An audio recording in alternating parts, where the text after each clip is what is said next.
মই যিমান দূৰ জানো অখিল গগৈয়ে কাক সুইচ বেংকত টকা থাকা বুলি অভিযোগ কৰিছিল। অখিল গগৈয়ে কাৰ টকা সুইচ বেংকত আছে বুলি অভিযোগ কৰিছিল আপোনালোকে টিভি নিউজবিলাক চাই থাকিব। ইয়াততো কোনো কণ্টেষ্ট নাই।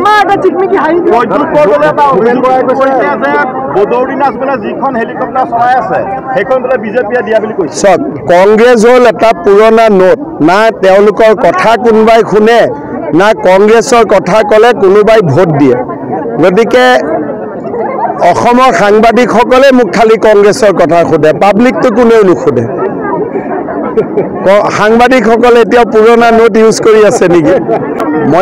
মইতো ক'তো শুনাই নাই এইবিলাক ক'ত ৰোড শ্ব' চলি আছে। সম্ভৱ নেকি? আপোনালোকে নিজে কওকচোন। না আপোনালোকে নিজে কওক যে সম্ভৱ নেকি? মোক যিমানে গালি পাৰে ভোট সিমানে যোগ হৈ যায়, কাৰণ অসমৰ মানুহৰ হৃদয়ত আমি আছোঁ আৰু সকলোৱে মোক নিজৰ পৰিয়াল বুলি ভাবে। গতিকে মোক যিনে গালি পাৰে তাৰ ভোট লষ্ট হয়, আৰু গালি নাপাৰাকৈ যেনেকৈ মই কাকো গালি নাপাৰাকৈ ইলেকশ্যন চলাই আছোঁ ভাল।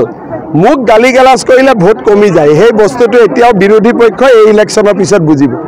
মই চবতে গৈছোঁ। মই যোৰহাটৰ প্ৰত্যেকটো সমষ্টিত গৈছোঁ, ডিব্ৰুগড়ৰ প্ৰত্যেকটো সমষ্টিত গৈছোঁ, শোণিতপুৰৰ প্ৰত্যেকটো সমষ্টিত গৈছোঁ, লখিমপুৰৰ প্ৰত্যেকটো সমষ্টিত গৈছোঁ, কাজিৰঙাৰ প্ৰত্যেকটো সমষ্টিত গৈছোঁ।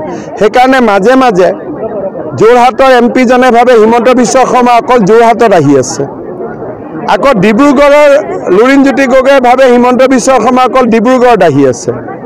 ইয়াতে আকৌ কংগ্ৰেছে ভাবে হিমন্ত অকল তেজপুৰত আহি আছে। একচুৱেলি দিনত মই 5খন মিটিং কৰি আছোঁ আৰু গোটেইকেইটা ফাৰ্ষ্ট ফেজৰ বিধানসভা মই সকলোতে গৈছোঁ, ছেকেণ্ড ফেজৰো বিধানসভা মই সকলোতে যাম। তেতিয়া দিনত মই 6খন মিটিং কৰিম আৰু থাৰ্ড ফেজতো মই মোটামুটি গোটেইকেইটা বিধানসভাত যাম।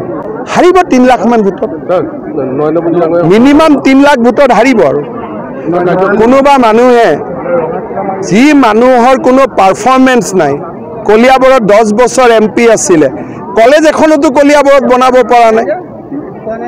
আজি এনে এটা নাম এটা ব্ৰেণ্ড এটা লৈলে নহ'ব নহয় যে মই অমুকৰ ল'ৰা। কলিয়াবৰত 10 বছৰ মানুহে MP কৰিছে। কলিয়াবৰত সৰু ক'ৰবাত নামঘৰ এটা বনাই পাইছে নেকি? ক'ৰবাত কলেজ এখন বনাই পাইছে নেকি? ক'ৰবাত ইউনিভাৰ্চিটি এখন বনাই পাইছে নেকি? ক'লে যে মই লোকসভাত কথা কওঁ। লোকসভাত কথা কৈ কলিয়াবৰত কি আনিলোঁ?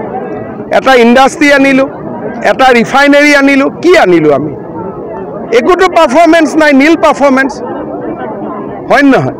বোলে মই লোকসভাত কথা কওঁ, অখিল গগৈতো বিধানসভাত কথা কয়, গুৰুত্ব কোনে দিয়ে কথাখিনি, হয় নহয়? সেইটোৱে কথা। সেইকাৰণে PM কালি আহিব, ৰাতি গুৱাহাটীত থাকিব, গুৱাহাটীৰ ৰাস্তাত আহিব, ৰাইজে ফুটপাথৰ পৰা তেখেতক যোনে যেনেকৈ পাৰে অভিবাদন জনাক, মই অনুৰোধ কৰিম। কিন্তু আমি ফৰ্মেল ৰোড শ্ব' নকৰোঁ।